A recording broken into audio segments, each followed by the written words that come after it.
Magandang gabi mga idol. So nag-renew ako sa license ko mga idol. Ayan mga idol.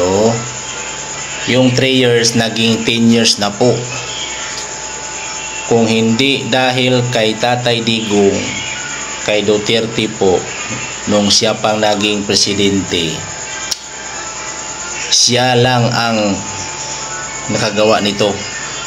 Yung license ginawang 10 years. Di ba mga idol? Laking pasasalamat ko kay Tatay Digong kasi isa po akong driver. So matagal po tayo bago mag-renew. Laking tulong na po to sa akin mga idol. Kaya dabis ka talaga Tatay Digong. Pangulong Duterte, dabis ka talaga para sa akin.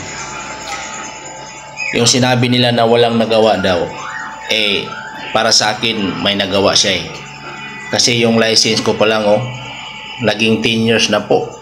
Malaking tulong na po to sa hanap buhay ko bilang isang driver. Kaya dabis ka talaga Tatay Digong.